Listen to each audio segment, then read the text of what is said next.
أعوذ بالله السميع العليم من الشيطان الرجيم. بسم الله الرحمن الرحيم. السلام عليكم ورحمة الله وبركاته. الحمد لله رب العالمين، وبه نستعين على أمر الدنيا والدين، والصلاة والسلام على أشرف الأنبياء والمرسلين وعلى آله وصحبه أجمعين. قال رب اشرح لي صدري ويسر لي أمري واحلل عقدة من lisani yafqahu qawli, amma ba'd. Yang saya muliakan ahli jawatan kuasa Surau Darul Ikram, Kampung Kancung Darat, Banting, Selangor, Malaysia, Tuan Imam, Tuan Bilal, Totok Guru, Tuan-tuan Guru, para alim ulama, ketua-ketua masyarakat, barisan pemimpin-pemimpin, ahli-ahli ternama yang saya tak mampu sebut satu persatu, YB-YB, Tan Sri-Tan Sri, Datuk-datuk, Datin-datin, Dif-dif kehormat, hartawan-hartawan, dermawan-dermawan, wong-wong sogih, ibu-ibu, ayah-ayah, adik-adik, abang kakak, muslimin, muslimat, hadirin hadirat yang hadir pada kuliah maghrib kita pada malam ini. Assalamualaikum warahmatullahi wabarakatuh. Kabari moga-moga diparingi waras, amin. Wis madang opo orang kayo ngelih wai, sing ngelih insyaallah madang nang syurga, amin insyaallah. Tama-tama dan selamanya kita mengaturkan banyak-banyak rasa syukur pada Allah. Alhamdulillah, pada malam ini kita sama-sama dihimpunkan boleh berada dalam majlis ilmu taman-taman syurga. Alhamdulillah. Kata ulama, siapa di dunia lagi boleh terpilih untuk duduk dalam majlis ilmu taman-taman syurga, insya-Allah dekat akhirat dia boleh terpilih untuk duduk di taman-taman syurga, amin insya-Allah. InsyaAllah pada malam ni kita nak sambung kembali tajuk perbincangan kita, kitab Kurnia Rabbani Limpahan Rahmani, karangan Syekh Syidi Abdul Qadir Al-Jilani. Bab yang menyatakan berkenaan tentang bergaul dengan mata yang celik, bergaul dengan orang-orang yang saleh, bergaul dengan orang-orang yang arif. Dan sebelum kita teruskan, sukalah saya mulakan dengan puji-puji kepada baginda Rasulullah sallallahu alaihi wasallam. Dan selawat yang biasa kita bawa dalam pertemuan adalah selawat At-Tafrijiyah. Yang hafal boleh sama-sama ikut, yang tidak hafal boleh sama-sama dengar insya-Allah. Allahumma salli wa sallim wa zid wa barik alaihi wa ala alihi salawatullah wa sallam alaihi. Allahumma salli salatan kamilatan wa sallim salaman tamman ala sayyidina Muhammadin alladhi tanhallu bihi al-uqadu wa tanfariju bihi al-kurabu wa tuqada الحوائج وتنال به رغائب وحسن الخواتيم ويستسقى الغمام بوجهه الكريم وعلى آله وصحبه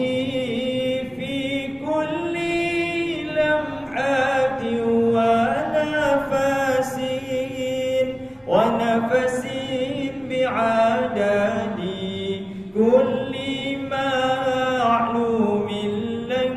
اللهم صل وسلم وزد وبارك عليه وعلى آله صلوات الله وسلم عليه.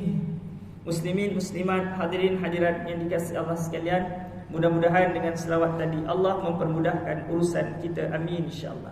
Hadis sekalian, tajuk kita pada malam ni bergaul dengan mata yang celik. Wahai gulam, awas jangan sampai kamu bergaul dengan manusia dengan mata buta, dengan cara yang bodoh, lalai dan tidur. Tetapi bergaullah dengan mereka dengan basirah, yakni dengan pandangan mata hati, dengan berilmu dan sedar. Jika kamu dapati pada orang yang kamu gauli itu sesuatu yang terpuji, maka ikutlah dia. Jika kamu dapati padanya sesuatu yang boleh merosakkan kamu, maka tinggalkan dia dan tolak apa yang datang daripadanya. Kamu sekalian sentiasa dalam kelalaian daripada mengingati Allah. Hendaklah kamu segera sedar kepadanya. Lazimkan diri kamu pergi ke masjid. Lazimkan diri kamu memperbanyakkan selawat ke atas Nabi sallallahu alaihi wasallam. Cuba lihat apa kata Nabi sallallahu alaihi wasallam, "Lau nazala minas sama'i narun lama naja minha illa ahlul masajid." Jika turun api daripada langit, tiada seorang pun yang akan terselamat daripadanya melainkan orang-orang yang mendatangi masjid. Riwayat Tabrani. Muslimin, muslimat, hadirin, hadirat yang dikasihi Allah sekalian, Tuhan mengarang mengingatkan pada kita, awas jangan sampai kita bergaul dengan orang-orang yang buta. Buta di sini bukan buta mata, tetapi buta hati. Buta hati bermaksud tidak melihat kebenaran dalam hidup. Ya, kerana di dunia ni tuan-tuan, ya, kita ada dua, satu fizikal, satu lagi apa dia? Dalaman kita, roh kita. Kekuatan kita, kehebatan kita bukan pada luaran, tetapi pada dalaman kita. Siapa yang hanya hebat pada luaran, dia tidak akan kekal hebat. Ya, seorang yang mana dia hanya hebat pada harta, hartanya hanya sementara. Seorang yang hebat dia hanya pada luaran. Ya, kita ada ibadah luaran dan ibadah dalaman. Ibadah luaran, kita tengok orang pergi masjid ramai, itu luar. Pada luar dia pergi masjid, tapi pada dalamnya dia tak ada kat masjid pun. Hati dia bukan kat masjid. Dia pergi masjid buat apa dia? Kerana dia nak tunjuk pada orang yang dia datang masjid. Ini dia. Ibadah luar, sedekah. Semua orang nampak kita sedekah. Kerana apa dia? Kerana ini ibadah luar. Ibadah dalam ikhlas. Pergi masjid, tapi ibadah dalamnya pada ikhlas. Dia pergi ibadah dengan ikhlas, sembahyang dengan ikhlas, zikir dengan ikhlas, baca Al-Quran dengan ikhlas. Ya, baik itu dalam hidup kita bukan semata-mata okey sembahyang, puasa. Kita datang kuliah supaya apa dia? Majlis rohani ini kita dapat apa dia? Ubah penyakit hati kita yang dulu ada riya, ujub, sum'ah, yang mana kita tak ikhlas. Kita belajar untuk ikhlas. Kerana dunia ni dipenuhi dengan manusia yang tidak ikhlas. Ini dia. Kerana bermulanya ibadah itu dengan tidak ikhlas. Kita buat apa pun mula-mula sekali dengan tak ikhlas. Meriahnya dunia ni sebab adanya orang-orang tak ikhlas. Kalaulah semua orang yang mana kat dunia ikhlas saja, maka dunia ni tak meriah. Kita tengok bila raya-raya, orang yang paling seronok sekali orang yang mana tak puasa pada. Sibuk beli mercun berkatun-katun. Puasa cukup dah? Tak cukup ustaz, tak cukup. Kita tengok orang-orang yang seronok-seronok sangat ni, orang-orang yang mana dia tak puasa. Ni dia tak buat ibadah, tapi dia paling semangat sekali. Ya, kita tengok orang-orang yang belum berbina masjid. Masjid besar, masjid cantik, ya. Dia kumpul duit nak buat siapa lagi bina masjid lagi besar. Tapi bukan nak usaha macam mana nak ramaikan orang kat masjid, tapi sibuk nak cantikkan masjid. Ini bermula dengan apa dia? Orang-orang yang tidak ikhlas lah. Dengan sebab adanya orang tak ikhlas ni, masjid cantik, masjid meriah, masjid tinggi-tinggi, masjid cemerlang. Kita tengok program-program majlis ilmu subur sebab adanya orang-orang yang tak ikhlas. Ini dia. Ada sumbangan mereka. Ini dia. Kerana pembentukan Islam itu sebagainya ada dibantu oleh orang-orang munafik, ada dibantu oleh orang-orang yang tidak ikhlas. Ini dia. Ya. Sebab itu dalam hidup kita, dalam kita nak buat ibadah, jangan tunggu ikhlas. Kalaulah tunggu ikhlas, sampai bila kita tak boleh buat ibadah. Ini dia. Tengah buat masjid, tiba-tiba, ustaz, saya sebenarnya tak ikhlas ni. Runtuhkan baliklah. Allah dah sudah lah. Ini dia. Jadi masjid tak siap-siap. Ya, baru nak buat, dah runtuh balik, terbengkalai contoh. Ya, masjid lengang aja orang. Mana pergi orang? Ustaz, kami semua sebenarnya belum ikhlas lagi, jadi kami tak pergi masjid. Dah tak ada orang. Ini dia. Jadi bukan masalah ikhlas tak ikhlas tu nombor 2. Nombor 1, kita buat dulu, ikhlas tu datang kemudian. Ini dia. Bina je bina. Sebab ada seorang alim ulama ketika mana dia nak buat mahat tahfiz, ya, dia sama ada ikhlas ke tak ikhlas aku ni buat mahat tahfiz. Dia nak tunjuk yang aku ni hebat ada mahat tahfiz contoh. Tu dalam mimpi dia ada suara datang. Ya. Kamu buat je dalam mahat tahfiz tu, kamu buatlah pondok tu, ya, yang mana nanti ada orang-orang ikhlas akan datang mendoakan kamu. Ini dia. Itu ni kadang-kadang hati-hati kita yang tahu. Ya, kita bila biasanya kan bila ada allowance JKK ni rajin kita datang. Esok bila kita dah pencen, dah tak dilantik misalnya kan, kita dah tak nampak batang hidung macam tu. Bukan kat sini, tempat lain contohnya. Ini dia. Ya, maknanya apa dia? Maknanya tak mudah untuk kita ikhlas kerana Allah Subhanahu Wa Taala. Maka di sana ibadah itu tak salah, yang salah tu hati kita. Hati itulah yang kita betulkan. Ni kita sebut tentang mata hati. Ya, mata zahir kita nampak lebih nampak daripada orang yang orang biasa, tapi mata hati. Berapa ramai orang yang mana dia ada cuma mata zahir tapi tak ada mata hati. Orang yang ada cuma mata zahir tak ada mata hati, umpama mayat hidup. Ya, orang mati siapa? Orang mati sebelum mati ada orang yang mati hatinya. Ini dia. Sebab itu di dunia ni Allah Ta'ala jadikan peraturan, undang-undang. Tujuannya apa dia? Untuk mengatur kehidupan manusia. Kalaulah kita tak belajar tentang peraturan dan undang-undang dan mengamalkan undang-undang Allah, maka di sana kita hidup tanpa aturan. Tentang kalau sembahyang 5 waktu boleh tak? Sembahyang 5 waktu, puasa, buat yang wajib-wajib tu boleh tak? Boleh. Tapi kita ada banyak lagi masa-masa yang lain yang akhirnya kita terkecundang. Kita mudah buat dosa dan maksiat. Ini dia. Tapi bila kita buat sunnah. Lepas subuh kita baca Quran, pergi kerja, ada solat duha pula. Kita banyak selingan-selingan ibadat-ibadat sunnah, kita tambah aksesori-aksesori. Sibuknya kita ketaatan sampai tak sempat nak buat maksiat dan dosa. Itu tujuan Allah Ta'ala jadikan ibadah ini mengatur kehidupan kita. Tujuannya pun supaya kita hidup di dunia ini dalam keadaan cemerlang, dalam keadaan berjaya dunia dan akhirat. Tapi hidup ini bila kita tak letakkan diri kita pada agama, maka kita akan apa dia? Kita akan sesat. Kita akan tengok orang yang tak beragama. Kalau jengking dia makan, cacing dia makan, ketam dia makan. Bila dia tak ikut aturan Allah, dia buat peraturan sendiri. Peraturan sendiri asasnya mengikut hawa nafsu. Bila mengikut hawa nafsu sekati dia nak makan apa pun. Betul tak? Kadang-kadang kita alhamdulillah lah kita Islam. Kita tengok orang tu makan babi geli kita tengok. Kita tengok babi okey lagi, kadang-kadang kita tengok cacing. Cacing tu dimakan, dia kunyah.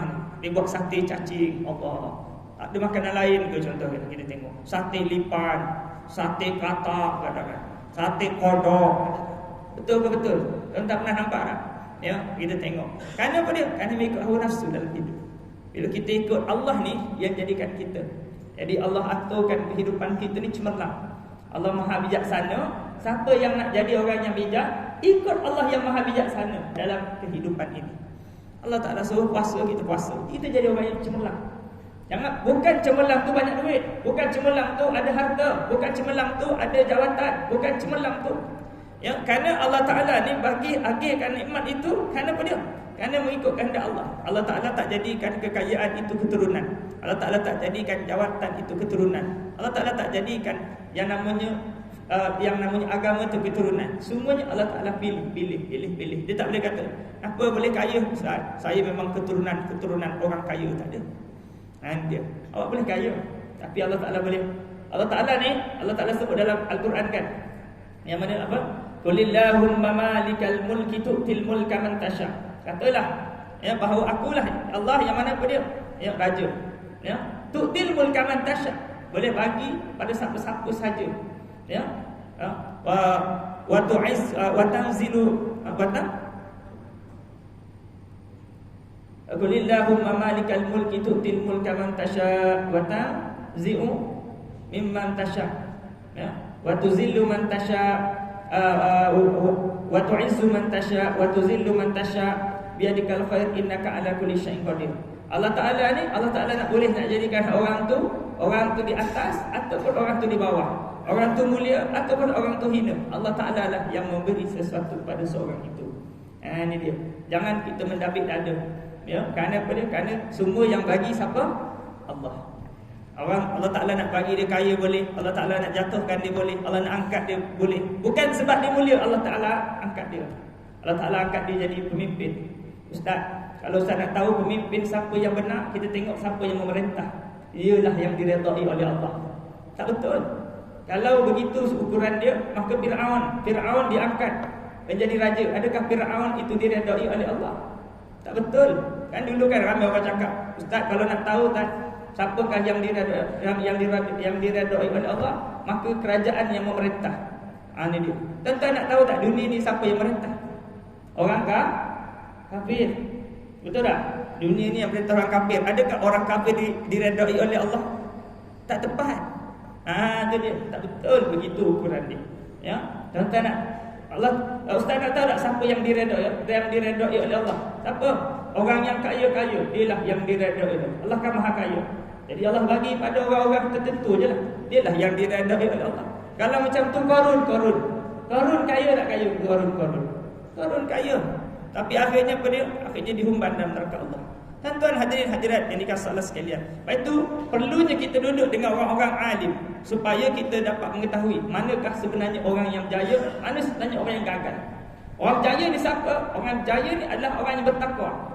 Orang berjaya ni siapa? Orang berjaya ni adalah orang yang taat pada Allah. Siapa-siapa yang tak taat pada Allah, dia tak ada nilai. Dalam hidup tuan-tuan, semua orang nak ada nilai. Betul tak? Sebab kita mati, kalau tengok orang kafir mati dibakar jadi abu, tak ada. Mana ada nilai, dah jadi abu. Kita mati, masuk dalam tanah, jadi tanah. Tak ada nilai dah, tak ada nilai. Nilai kita bila ada agama. Ada agama, terus jadi ada nilai. Ini seseorang tuan-tuan yang kita muliakan. Seseorang itu, kita muliakan pemimpin. Kerana apa dia? Kerana nombor satu, kerana dia ada agama, nombor satu. Yang kedua, kerana dia bawa agama. Kalau dia ada agama, kemudian dia bawa agama, kita akan muliakan dia. Dan kalaulah dia pemimpin, dia tak ada agama, dan dia tak nak bawa agama, dia tak mulia, dia tak mulia. Ini dia. Mulia kita manusia ni kerana apa dia? Kerana nombor satu agama. Ini dia. Kalau dia ada harta banyak tapi dia tak ada agama, ya, dia tak nak sembah Allah, dia tak mulia, dia hina. Kemudian dia tak nak pula bawa agama, ya, dia lagi hina. Dalam hidup ni tuan-tuan, perlu kita faham tentang kita mulia kerana ada agama. Sebab apa dia? Sebab dunia hanya sementara. Dunia bukan tempat tinggal. Dunia tempat yang kita akan tinggalkan bila-bila masa, tuan-tuan. Tuan-tuan, perlu kita faham dunia ni wa mal hayatud dunya illa mata'ul ghurur. Tidaklah dunia ni melainkan kesenangan-kesenangan yang menipu. Semakin kita mengumpulkan harta di dunia, kita sedang membebankan diri kita. Dunia ni dia mengikat kita umpama rantai-rantai mengikat tangan dan kaki kita. Semakin kita banyak harta, ya, kita akan ke abotan bahasa Jawa. Tahu ke abotan tuan-tuan? Kita semakin berat. Nak pergi majlis ilmu berat, nak baca Quran berat. Ya, macam mana nak bagi dia ringan? Infakkan. Harta banyak, infak. Dia akan ringan.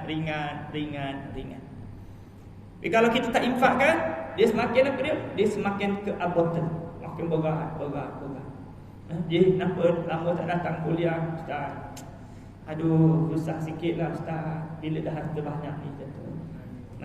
Ini dia, ya. Tapi bila kita infakkan, Allah jadikan ringan. Walaupun harta kita banyak, majlis ilmu tak tinggal. Baca Quran, ada masa kita. Lama malam boleh. Sebab apa dia? Sebab kita mula, kita ringankan bebanan-bebanan itu dengan cara infak dan sedekah. Hadirin hadirat yang dikasihi Allah sekalian, mengetahui tentang yang namanya, ya, kita mestilah melihat dengan mata hati. Seseorang bila nak buat keputusan, kena melihat dengan mata hati, jangan melihat dengan mata zahir. Ya, bila hanya melihat dengan mata zahir, maka kita akan terperangkap. Bila orang nak bagi rasuah pada kita, ya, tuan, saya bagi tuan 1 juta, ya, boleh tak luluskan projek ni?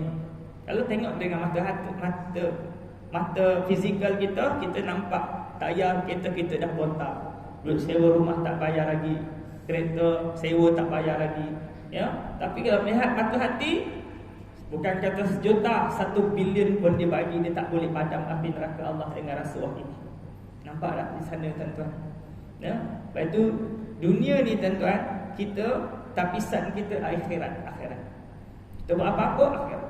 Kita nak makan fikir akhirat, makan fikir dunia, kita makan semaun. Dunia ni penuh dengan tipu daya tuan-tuan. Kita sangka dengan kita banyak harta kita bahagia. Berapa ramai orang yang sebab harta dia banyak dia merana tuan-tuan, ramai. Dengan harta sebab harta dia banyak, rumah dia kena dirompak misalnya. Ya, dengan sebab harta yang banyak, ya, dia sangka dia bahagia, ya, dia beli rumah besar-besar. Ya, dia beli rumah besar-besar, duduk seorang-seorang. Ya, mana pergi anak-anak semua? Ya, jauh. Sebab apa dia? Sebab kita tak ajar agama. Kita ajar agama, anak-anak kita selalu balik. Kalau tak balik selalu telefon. Ya, setiap minggu telefon tanya khabar. Walaupun kita jauh tapi kita dekat. Kerana dia anak kita sentiasa tanya khabar. Ini dia. Kita dalam hidup kita kan. Ya, bila kita pertama sekali yang kita kena tanam akhlak. Bila kita ada akhlak, maka di sana kita tak kisah ada jawatan ke, ada harta ke, dia tidak mengubah diri kita. Melainkan kita bila sebut tentang dunia ni, bila kita tak ada ilmu, kita akan apa dia? Kita akan dituntun dengan nafsu. Akhirnya binasa. Dunia ni bila kita ada ilmu, maka apa dia? Dunia ni kita apa dia? Kita cucuk dia, kita yang kemudi dia. Kita yang bawa dia, bukan dunia bawa kita. Nah, bukti kalau dunia bawa kita apa dia? Ya. Bila sebut tentang dekat dunia ni, ya, dunia kalau kita tak ada ilmu, maka dunia itu akan menjadi berhala-berhala moden. Apa itu berhala-berhala moden? Berhala ni sifat dia, tuan-tuan. Berhala ni sifatnya menjauhkan kita dengan Allah. Maka di rumah kita ada berhala moden, TV, telefon, berhala-berhala moden. Ya, berhala-berhala moden ni maksudnya apa dia? Kita punyalah TV tu tak nak senggang, sampai apa dia? Sampai lambat solat, tengok jangan benci nenekmu macam tu. Jangan 7 hari mencintai, ya, janda-jandaku contohnya. Ya, kita tengok tu sampai apa dia? Sampai kita terperangkap kita. Kita nak bagi tahu tuan-tuan dalam hidup. Ya, maka itu kita panggil berhala moden. Orang dulu ada berhala dia yang menyebabkan mereka jauh dengan Allah. Mereka tak nak menyembah Allah. Hari ini anak-anak kita dapat telefon tak nak sembah Allah, tak nak salat. Ada tak? Berhala moden. Bukan salah telefon, bukan salah TV, tetapi apa dia? Kerana kita tak ada ilmu, kita tak ada akhlak, maka di sana kita kecundang. Itu kita datang majlis ilmu. Kita nak betulkan balik kehidupan kita. Supaya apa dia? Supaya kita tahu tentang dunia ni banyaknya perangkap-perangkap. Dunia. Ya, kita sangka dengan yang namanya harta-harta kita banyak, dia boleh menjanjikan kita bahagia tak? Ya. Tuan-tuan, bahagia ni bila kita kembali kepada Allah. Siapa jauh dengan Allah, harta itu hanya menjadi bebanan. Ini dia. Ya, kita tengok, ya, dulu tak ada emas. Bila ada emas ini sampai sini, ya, kita terbeban. Terbeban dengan apa dia? Terbeban bukan nak angkat emas tu. Terbeban. Allahu Akbar. Orang kompak kita punya emas, bukan nak keluarkan tak boleh. Ada yang kena potong tangan. Ada baru ni. Tak ada barulah, ada masuk berita. Dia nak dapatkan emas tu, dia tak boleh keluarkan, dia potong tangan tu, baru dia boleh keluarkan emas tu. Itu dia. Ya, na'udzubillah. Nak beritahu apa dia? Harta tu akhirnya menyebabkan dia merana. Berapa ramai orang yang tuan-tuan dalam hidup ni, ulama sebut ada kalanya kita boleh jadi baik apabila kita tak dapat sesuatu. Sebab itu bila kita tak dapat, tuan-tuan cakap alhamdulillah. Tuan-tuan tak dilantik menjadi YB, tuan-tuan cakap alhamdulillah. Tuan-tuan tak dilantik menjadi pemimpin, tak dilantik menjadi orang ada harta, tak dilantik menjadi orang yang ada, ya, kenamaan, tak mendapat gelaran datuk, tak dapat apa-apa habuan-habuan dunia, tuan-tuan kena ucap alhamdulillah. Sebab ada kalanya kita baik je, kita jadi orang yang baik, kita jadi orang yang santun. Tapi bila kita dapat jawatan, kita tengok ada tak di kalangan sahabat-sahabat kita dekat luar yang bila dapat jawatan dia lupa diri. Dia elok je kita kenal dia orang kampung, dia orang yang baik, dia orang yang soleh. Bila dia ada jawatan, kita tengok dah dia mula menyombong. Kalau dia masa dia tak ada jawatan, dia elok je perangai. Bila dia tak ada harta banyak, dia elok je perangai. Bila dia ada harta banyak, dia lupa diri. Sebab apa dia? Bukan salah harta, bukan salah jawatan, tapi masalahnya apa dia? Masalahnya kerana dia tak tanam akhlak daripada awal. Ini dia. Dia tak jaga hubungan dengan Allah. Maka dengan apa pun, maka sesuatu yang dia minta, dia dapat jadi bebanan. Ya Allah, aku nak jawatan, ya Allah, aku nak jawatan, ya Allah, nak dapat jawatan, ya Allah. Dia tak layak. Tapi dia minta, dia minta beban dari Allah. Lalu dia minta sesuatu yang dia tak sepatutnya dapat, dia dapat. Lalu apa dia? Allah Ta'ala bebankan dia dengan jawatan. Allah tak beban. Siapa minta jawatan, Allah tak tolong dia. Siapa yang dia dilantik, ya, maka Allah Ta'ala akan bantu dia. Dia tak nak pun jawatan. tapi dia dilantik, maka Allah Ta'ala akan tolong. Siapa minta jawatan? Siapa minta jawatan? Minta jawatan boleh tak Ustaz? Boleh, tengok keadaan. Kalau kita minta jawatan daripada orang yang gila jawatan, kita boleh minta. Orang gila jawatan ni maksudnya apa dia? Orang yang mana dia nakkan jawatan dalam masa yang sama, dia tak layak pun untuk jadi pemimpin. Maka di sana kita boleh rebut daripada orang-orang gila. Orang-orang gila jawatan. Ya, kita tengok kan, mana dekat tempat, ada satu tempat yang mana bukan kat sini. Ya, kita tengok dia punya suara-suara semua je baca Quran. Semua tiga-tiga imam macam tu. Kita balik je daripada universiti, kita boleh angkat tangan. Tuan, boleh tak saya nak lantik diri saya jadi imam je tu? Kenapa? Sebab imam kat sini semua hang. Biar saya, sebab saya boleh, saya ada tajwid. Ya, saya boleh jadi imam. Dari sana kita boleh minta untuk dilantik. Itu contoh imam. Itulah kalau dalam negara, kalau kita tengok orang yang pegang jawatan, orang gila-gila kita tengok. Gila jawatan, bukan nak bantu rakyat tapi gila jawatan. Kita boleh calonkan diri. Saya kalau boleh saya nak dapatkan jawatan. Sebab apa dia? Saya mahir dalam ekonomi, saya mahir dalam agama, saya mahir. Kita boleh minta. Kita boleh minta dan kita boleh ambil daripada orang gila jawatan. Itu tuan-tuan. Ya, Allahumma salli ala sayyidina Muhammad. Dalam hidup ni tuan-tuan, ya, ni oleh kerana dah nak pilihan raya ni 2 minggu berturut-turut Jais punya memo semua suruh apa dia? Baca apa berkenaan tentang pemimpin. Sebab apa ni? Agama titik beratkan sangat tentang pemimpin. Sebab memilih pemimpin ni penting, tuan-tuan. Ada orang yang mana, Ustaz, saya tak nak mengundi, politik ni kotor, sama je. Orang ni ke orang ni sama je. Ada tak orang fikir macam ni? Adakah ada? Tuan-tuan, kalau tuan-tuan tak mengundi, sama dengan mengundi. Tuan-tuan tak nak mengundi, sama dengan mengundi. Ustaz, tak mengundi lah pula mengundi. Siapa tak mengundi, bersamaan dengan mengundi. Bila dia tak mengundi, maknanya apa dia? Maknanya dia bagi kemenangan mudah kepada orang yang tak sepatutnya memerintah. Ni dia. Alah Ustaz, umurnya wis pira? Umur saya dah berapa? Umur saya dah 60, dah 70, lantaklah. Tuan-tuan jangan fikir mudah. Ya, sebab apa dia? Sebab bila kita tak mengundi, lalu kita biarkan jawatan itu dapat pada orang yang bukan ahlinya. Kita meninggal dunia betul. Lepas tu anak cucu kita nak biar mereka diperintah. Masa depan anak cucu kita nak korban macam tu aja. Allah. Ini tuan-tuan. Semua dalam hidup kita semua ditanya oleh Allah. Tak ada pun dalam hidup kita ni yang tak ditanya oleh Allah.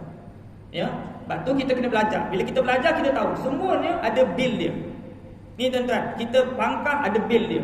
Kita makan ada bil dia. Makan banyak mana, tidur banyak mana ada bil dia. Kanak-kanak yang jahil, memang kanak-kanak dia jahil. Tak ada orang kanak-kanak cerdik. Dia belajar baru boleh dia cerdik. Kanak-kanak dia jahil, dia main air, buka tutup pilih paling. Seolah-olah tak ada apa-apa berlaku. Padahal meter berjalan. Meter berjalan. Bila meter berjalan, hujung bulan bapak dia garuk kepala. Allah, ni nak kena bayar berapa ni? Ni dia, anak kita main air. Ya, seolah-olah tak ada apa-apa berlaku. Rupanya semua tu ada audit dia, ada kira-kira dia kena bayar. Macam itulah kita tuan-tuan. Ya, am hasibatum annama khalaqnakum abasa. Adakah kamu menyangka kamu duduk kat dunia ni main-main, tak ada apa-apa, tak ada audit, tak ada catat kanan kiri, malaikat tak ada catat, tak ada apa? Jangan kita sangka begitu.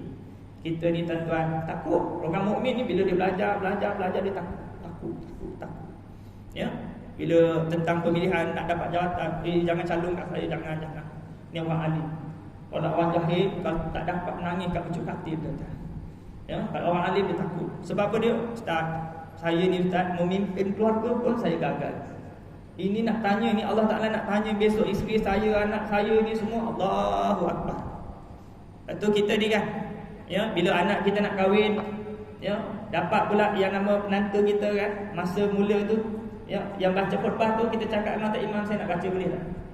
Ya, kita pun bagi tahu, ya, wahai si fulan, anak-anak dulu, anak yang anak aku jaga ni dulu daripada kecil, ya, sampailah dia dah besar, aku asuh dengan ilmu, aku asuh dengan agama, aku didik dengan baik-baik.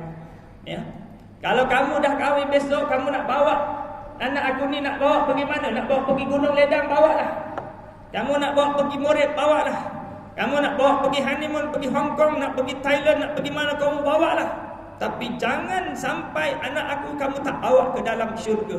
Kalau aku temui anak aku besok, kamu tak bawa di syurga di sana, aku tuntut dekat akhirat. Ini tuan-tuan. Ingat senang kita kahwin, tuan-tuan. Kita nak jaga anak-anak isteri kita ni, nak selamat. Ni baru kita nak kahwin ni, nak berkeluarga ni, kita jadi pemimpin keluarga ni, kita sebagai ketua keluarga, suami nak kena tanya isteri kita, anak-anak kita, kodongan orang kodongan, solat orang salat. Ini baru keluarga, belum jadi tok imam lagi. Tok imam nak kena tanya ahli qaryah kita, siapa tak solat Jumaat, berapa ramai kita punya bawah qaryah kita. Baru jadi imam masjid. Belum lagi dapat jawatan tok ketua kampung lagi. Betapa besarnya kampung ni, nak kena tanya besok depan Allah. Tu baru jadi tok ketua kampung, nak kena tanya jalan berlubang apa semua. Ada orang jalan berlubang, aksiden, kemalangan, contoh. Besok dituntut ketua kampung, besok dia ketua dekat akhirat, contoh. Tu baru jalan berlubang. Itu belum jadi lagi penghulu pula, penghulu jaga kampung-kampung. Itu belum lagi pegang negeri lagi, jadi menteri besar, contoh, nak kena jawab depan Allah. Tu baru jadi menteri besar, belum jadi perdana menteri lagi. Orang berilmu dia tahu jawatan ni berat. Ini dia. Orang ni kalau kita fikir, Ustaz, jawatan ni Ustaz kita kena buat. Apa dia? Nanti kita dapat ni. Tuan-tuan, duit ni kita nak pakai banyak mana, tuan-tuan? Ni dia. Ya, duit ni. Tanah kita banyak pun kita tak duduk banyak. Duit kita banyak pun kita tak makan banyak. Tuan-tuan, lagi-lagi kita dah bertambah umur, kita nak habiskan sepinggan nasi pun tak mampu, tuan-tuan. Kita nak banyak mana dalam hidup? Tuan-tuan, kita kena sedar dalam hidup ni, duduk dunia nak buat apa sebenarnya? Duduk dunia ni untuk berbekal, cari bekal bawa ke negeri akhirat. Jangan sampai kita terbabas. Siapa yang mana duduk di dunia ni kumpul harta, dia meninggal, dia tak bawa ke negeri akhirat, dia orang paling rugi sekali. Saya nak tanya tuan-tuan, ada tak orang pergi pasar raya, dia pergi beli barang, lepas tu dia ditinggal dia. Apa kita kata ke orang? Orang ni betul tak betul? Beli, tinggal. Rugi tak rugi, tuan-tuan? Rugi. Itulah umpama orang yang duduk kat dunia ni, dia beli tanah itu, dia beli ni, dia beli itu, dia beli ni, dia beli kumpul, meninggal lah, tertinggal. Ngopo? Ni dunia ni, tuan-tuan. Ya. Kita jangan terlalu cinta pada dunia. Ya. Tanda cinta pada dunia ni, kita suka kumpul harta. Ya. Apakah tanda kita cinta pada dunia? Jangan ke mana-mana, kita berehat dahulu. Saya minta izin untuk isi minyak dulu, takut berhenti tengah jalan. Boleh? Allah SWT. Bertemu kembali. Allahumma salli alaihi wasallam. Tuan-tuan nak tahu tak cinta pada dunia ni siapa? Kata Syekh Mutawalli Asy-Sya'rawi, cinta pada dunia ni, nak tahu kita cinta tak cinta? Kita kalau tak cinta pada dunia, kita lebih suka memberi daripada menerima. Bukan berarti kita tak suka menerima sesuatu, tapi kalau diberi pilihan, kita lebih suka memberi, kerana tangan yang di atas lebih baik daripada tangan yang di bawah. Betul? Ini dia. Kita kalau bab memberi ni, kita risau. Kalau cinta pada dunia, sebab apa dia? Kita takut harta kita kelong. Tahu kelong? Takut harta kita berkurang. Ulama sebut kita banyak kedekutkan dengan sesuatu yang tak memiskinkan kita. Tuan-tuan masuk duit dalam tabung RM2. Tuan-tuan boleh tidur malam tak? Besok boleh sarapan. Boleh dolar-dolar. Boleh pisau kerja. Boleh. Ke ada orang yang masuk duit dalam tabung RM2 terus demam malam ni? Menggigil. Terus getun. Tahu getun? Mak kenapa? Mak getun. Getun kenapa pula? Mak sebersalah betul lah mak masuk duit RM2 tadi. Mana ada kita kadang-kadang duit ni, kadang-kadang Allah. Kadang-kadang kita makan macam-macam boleh, yang viral mahal-mahal. RM2 ni pun kadang-kadang isteri kita tengok duit tu dekat mesin basuh lah, itulah ini, kadang-kadang duit tu kan RM2. Ya, masuk dalam tabung tak beri apa-apa pun. Tapi kena sayang pada harta. Sebab itu kita kena ingat, ya, kita tujuan duduk di dunia ni untuk kumpul harta, bawa pergi sana, bukan kumpul banyak-banyak kat dunia. Nak buat apa? Ustaz, untuk anak kita besok ada masa untuk dia cari harta sendiri. Kita yang dah tak banyak masa kat dunia ni, kita infakkan. Tuan-tuan umur 60 ada peluang dapat 60 lagi. Tuan-tuan umur 50 ada dapat peluang 50 lagi. Tak jamin, betul? Anak kita kita sibuk fikir anak kita tanah ni, yang ni untuk tanah ni untuk anak ni, untuk anak ni, tanah ni. Kita sibuk sangat untuk anak kita sibuk kerja lagi. Ya. Kita sibuk. Padahal kita ni nak pakai banyak mana pun, kita apa yang Allah Taala bagi sebahagian kita dah dapat dah. Kita nak apa dalam hidup? Nak kahwin dah kahwin. Ada anak dah ada anak, ada cucu dah ada cucu, ada rumah dah ada rumah, ada kereta dah ada kereta. Nak apa lagi? Yang dah ada lah, yang belum ada tak apa lah. Yang dah ada ni, nak apa lagi? Contoh kan, kadang motor 4 biji nganggur, yang pakai 1 je, 3 nak berapa 3? 3 ni jual, dapat duit, infakkan, bagi pada orang memerlukan. Kita akan lapang. Kalau kita meninggal malam ni, lagi 3 yang tak pakai tu, besok dia akan jadi persoalan kubur, dia akan jadi persoalan akhirat, dia jadi bebanan. Ni dia tuan-tuan. Jadi sebab apa tak nak jual Ustaz? Yamaha bulat, Honda bulat, Yamaha petak ni dia ada value dia. Saya ni kenangan saya daripada zaman saya baru kahwin dulu. Saya sayang nak jual, ada kenangan Allah. Kita ni tuan-tuan, kita jangan terlalu throwback sangat tuan-tuan. Tahu throwback? Ya, teringat zaman dulu 60-an, 80-an. Kita orang cerdik ni, orang yang banyak fikir tentang masa depan akhirat.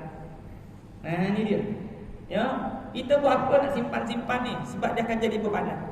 Ya, kat rumah kita ni, ya kita tengok ni kan. Ni dalam hidup ni kita ni guna yang perlu je, yang perlu. Jam tangan ada berapa? Ada 5 Ustaz. Berapa yang pakai? Yang pakai 1, lagi 4 tuan. Ayah nak disimpan. Sayang Ustaz, sayang, tak payah sayang. Ya, infak kan. Kita orang cerdik ni, Ustaz, ni antik ni. Saya ni daripada zaman Jepun. Berapa kalau dulu mungkin RM50, sekarang mungkin harga dah RM50,000. Jual. RM50,000 tu dijual, diinfakkan, ditukar lagi pada nilai yang akhirat yang jauh lebih mahal. Banyak kali saya sebut, dunia tak kekal. Macam mana nak kekalkan dunia? Infakkan. Kita simpan harta kita di sisi Allah. Apa yang di sisi Allah jauh lebih bernilai. Apa di sisi manusia akan hilang. Kita rebut jawatan, berapa lama jawatan kita boleh dapat? Betul tak? Allah tak jadikan kita selamanya duduk di dunia. Kita yang mana dulu boleh berlari, sekarang dah tak boleh nak berlari. Kita yang mana dulu boleh berjalan, sampai satu masa kita akan dipimpin. Sampai satu masa kita kena naik kursi roda. Kita yang dulu boleh bercakap, sampai masa kita hanya boleh guna bahasa isyarat je. Nak cakap dah lemah dah. Nak air tunjuk je, dah terbaring dah. Tu anak kita pening nak apa ni, tunjuk ni. Nak cakap dah lemah dah. Kita, Allah tak jadikan kita selamanya sihat di dunia ni tuan-tuan. Ni dia. Lepas tu jangan kita terlalu terperangkap. Masa kita lupa sebab apa dia? Sebab kita dapat sesuatu. Bila dapat jawatan kita lupa. Mula lupa. Bila dapat harta kita lupa. Lepas tu datang majlis ilmu, ingatkan balik. Sebab kita takkan selamanya ada jawatan. Kita takkan selamanya ada harta. Kita takkan selamanya ada rupa. Kita takkan selamanya memiliki. Sampai masanya kita akan pulangkan pada Allah Azza wa Jalla. Betul-betul? Itu dia. Allahumma salli ala sayyidina. Seterusnya, jika kamu terus lalai atau bermalas-malas dalam salat kamu, nescaya akan terputus perhubungan kamu dengan Allah Azza wa Jalla. Sebab itu Nabi bersabda, aqrabu ma yakunul abdu min rabbih wa huwa sajid. Sedekat-dekat seorang hamba kepada Tuhannya, iaitu adalah orang yang bersujud. Tuan-tuan, nak tahu tak kita jauh dengan Allah ke tidak? Adakah kita ahli orang yang suka sujud kepada Allah? Ini dia. Sembahyang 5 waktu itu dah kewajipan. Ya. Tapi kalau kita boleh bangun malam sorang-sorang, ya, kita lebihkan masa kita dengan Allah. Orang yang cinta pada Allah, dia akan banyak lebihkan masa dia dengan Allah. Saya tengok anak kita ni bila dia dapat makruh, ambil makanan, makan dalam bilik sorang-sorang, dia nak berapa dia? Dia nak telefon dengan awet dia, malam-malam pun dia telefon lagi. Dengan keluarga dah mula kurang. Sebab dia cinta dengan makruh dia. Padahal makruh dia tak belikan close bender dia. Kan? Kecil hati mak dia. Dia belikan hadiah untuk makruh dia. Mak dia tu tak dibelikan pun hadiah dia kan. Kecil hati mak dia. Itu dia. Dia bila dia cinta, dia lebihkan masa dia. Ya? Orang yang mana dia cinta pada Allah, dia akan lebihkan masa dengan Allah. Dia akan cari masa sempat baca Quran. Ya? Bila hubungan kita terputus dengan Allah, bukan kita tak sempat buat baik, tetapi kita nak buat baik pun kita tak terfikir. Orang yang mana dia tuan-tuan, Allahumma salli ala sayyidina Muhammad, dia nak baca Quran tapi oleh kerana kekangan masa, tapi dia teringin nak baca, maka di sana dia belum terputus lagi. Dia teringin nak bangun malam. Ya, tapi sampai satu masa tuan-tuan, ya, Allah Taala akan bagi peluang seseorang yang mana dia beri alasan dalam hidup, ya, tak sempat orang sempit, sampai satu masa Allah Taala akan bagi dia peluang untuk dia ada sempat. Tengok sama ada dulu dia hanya mencipta alasan ataupun dia memang betul tak sempat. Bila Allah Taala bagi masa lapang, tengok dia buat tak? Dia pergi kuliah tak? Ke dulu dia cuma kata dia tak sempat aja. Ni dia. Sampai yang mana tak, saya bukan tak nak sedekah, saya tak ada duit. Allah besok akan buka satu peluang yang kita ada duit. Tengok kita sedekah tak? Ni dia. Ya, dalam hidup ni tuan-tuan, hati-hati. Ya, ada beberapa perangkap yang Allah Taala jadikan, yang mana dulu kita beralasan dengan sebab kita tak dapat buat kebaikan, sampai satu masa Allah Taala akan jadikan, ya, alasan-alasan kita tu tak ada lagi. Ni dia. Tapi di sana adakah kita boleh buat baik walaupun, ataupun kita akan mencipta alasan baru. Bila dah pencet, kita cipta alasan baru. Ya, apa alasan baru? Dengan harta-harta kita tu, kita sibukkan lagi.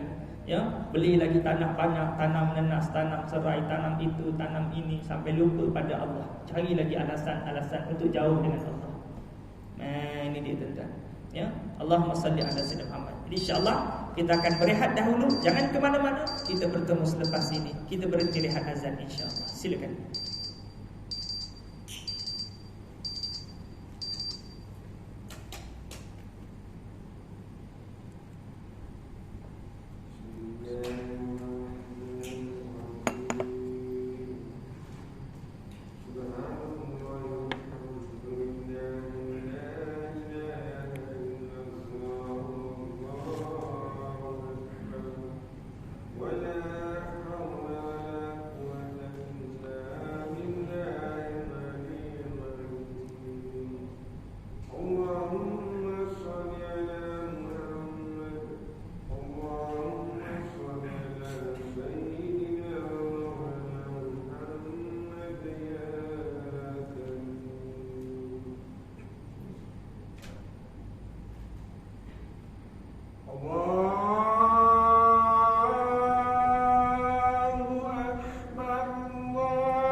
Allahu Akbar.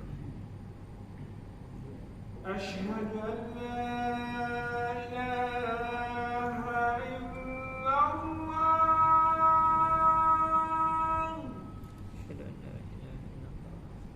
Asyhadu an la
sayyidina Muhammad fadilah wasyarafa wa darajatul aliyah rafi'ah wa qasrul mahmudan alladhi ma'ta innaka la tukhlifu al-mi'ad amin ya rabbal alamin. Allahumma salli ala sayyidina Muhammad. Kita sambung sikit lagi. Hadirin hadirat yang dikasihi Allah sekalian, seterusnya, betapa banyak kamu bermudah-mudah dengan mentakwilkan begini dan begitu, dan kamu meringan-ringankan dalam amalanmu. Orang yang bermudah-mudah dalam ibadahnya adalah orang yang menipu dirinya. Alangkah baiknya kalau kita dapat berazam kuat, kita berpegang kepada apa yang sudah diputuskan oleh para ulama, lalu kita pun mengikhlaskan amalan kita kepada Allah, nescaya kita juga akan terselamat dari siksa Tuhan. Tetapi jika kita mengambil mudah dan meringan-ringan diri dalam beramal, ya, kita akan hanyut dan semua orang akan hanyut sama menurut kita. Di dunia ni jangan kita bermudah-mudah. Alah ustaz, kita kan orang Islam, nanti masuk syurga juga, betul. Tapi dengan sebab adanya dosa, kita akan transit dalam neraka Allah Subhanahu Wa Taala.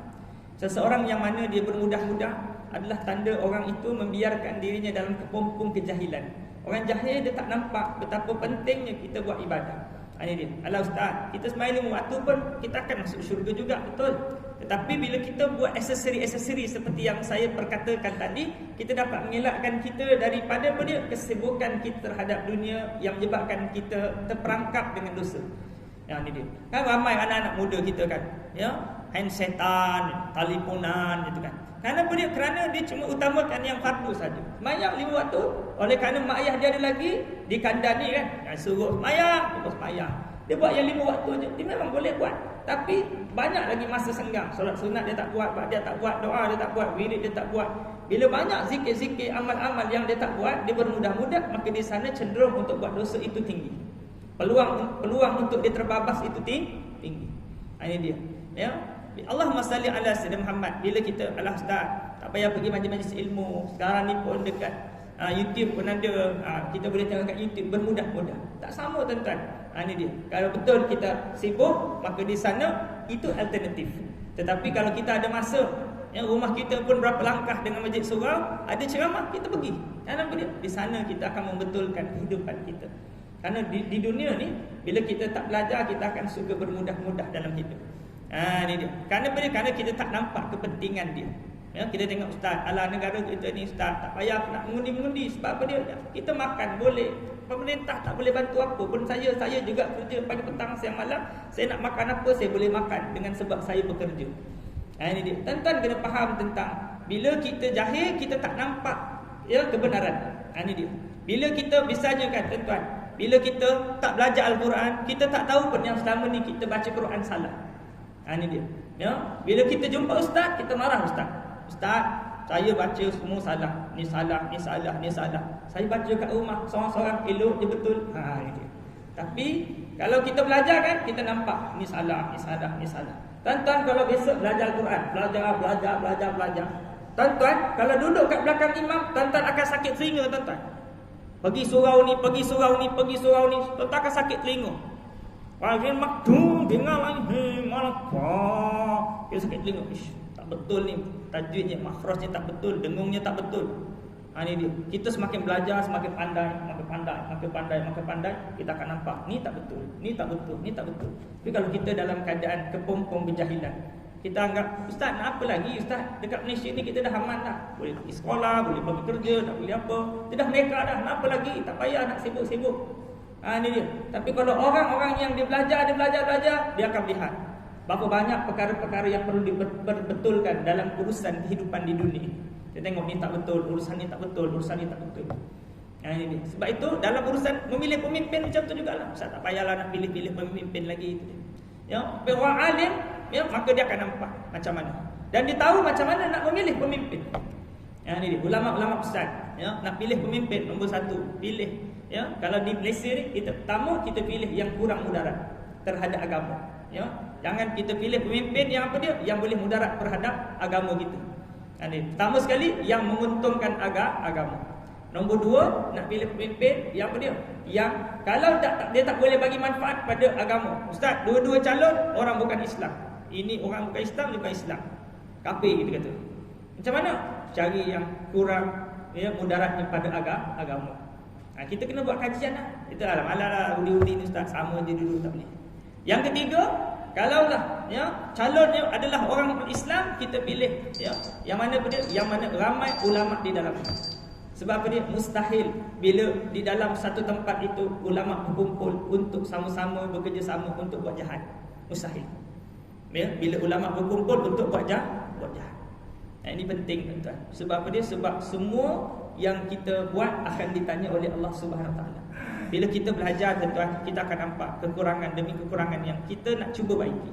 Bila kita tak belajar, kita cakap ustaz, syukur je lah apa yang ada ustaz. Ni pun dah okey dah ni. Tak payahlah kita nak itu, nak ini, nak itu, nak ini. Bila kita belajar baru kita tahu ini tak betul, ini kurang, ini perlu dibaiki, ini perlu ditambah baik.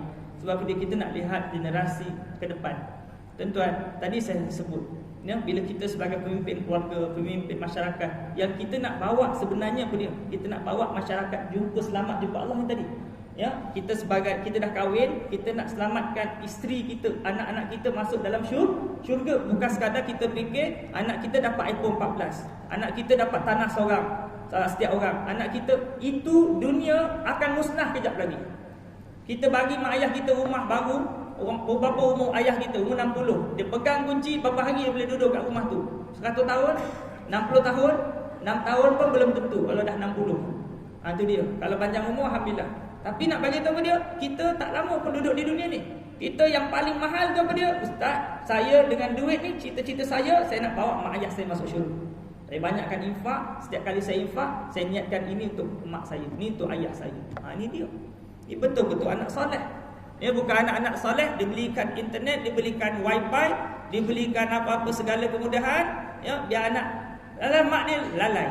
Balik tengok mak dia tengah joget, cita-cita.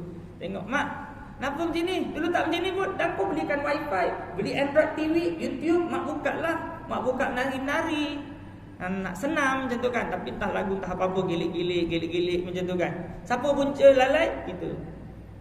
Kalau anak yang soleh, dia apa dia? Dia guide mak dia. Mak, betul saya belikan Android box ni, tapi mak buka lah Ustaz Azhar Idrus ke, Ustaz Kazim Ilyas ke, dengar ceramah-ceramah. Oh iya ke? Macam tu. Tu anak yang soleh. Jadi pemimpin. Bila pemimpin, kita bukan semata-mata nak fikir tentang rakyat dia dapat motor seorang sebiji ke, rakyat dia dapat tanah ke. Tapi seorang pemimpin, dia fikir macam mana dia nak selamatkan masyarakat bertemu di hadapan Allah. Selamat.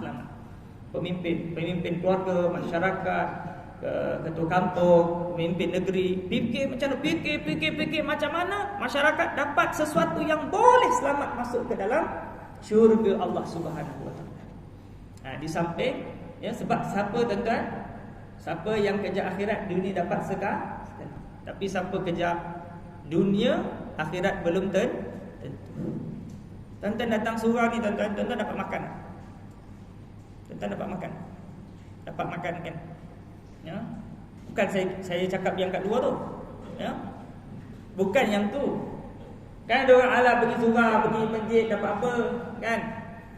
Saya pergi ke tak pergi, saya memang tetap dapat makan. Tapi saya nak jauh yang besar daripada tu, saya nak dapat di sisi Allah, iaitu syurga. Kalau sama ada surau sediakan ke tak sediakan, kita balik rumah, kita ada makan juga. Ada makanan. Buka pita ais adalah apa-apa, tak kisahlah, teh kosong ke apa. Tapi kita nak yang jauh lebih besar daripada itu. Itu kita tuan-tuan, kita Allahumma salli ala sayyidina dalam hidup kita sentiasa fikir, saya ceramah. Orang ramai ke orang tak ramai? Kalau ramai saya seronok bukan sebab saya apa, tapi saya seronok ramai yang nak kembali pada Allah. Macam tu kita jadi pemimpin. Bila jadi pemimpin, bila kita berucap ramai orang datang. Bila mesej kita, mesej bawa Islam, bawa orang kepada Allah, kita tengok ramai, kita seronok bukan sebab orang sokong kita. Sebab kita akan mati. Nanti orang akan, kan ada orang yang mana disokong seorang individu. Individu akan mati. Tapi kalau orang itu dokong seseorang kerana ada agama dan bawa agama, dia mati tak apa, akan digantikan orang lain yang akan bawa agama. Kata kita ni follow dia, kenapa dia bawa agama. Bila dia dah tak bawa agama, kita tak ikut dia. Itu dia. Seorang itu dia mulia kerana bawa agama, kerana ada agama. Bila kita mati, tuan-tuan, yang selamatkan kita agama. Wallahu taala a'lam. Mudah-mudahan kongsian yang sedikit ini memberi manfaat yang banyak untuk kita bersama. Mohon maaf atas keterlanjuran bicara. Aku lu qauli hada wa astaghfirullahal azim li wa lakum. Wassalamualaikum warahmatullahi wabarakatuh.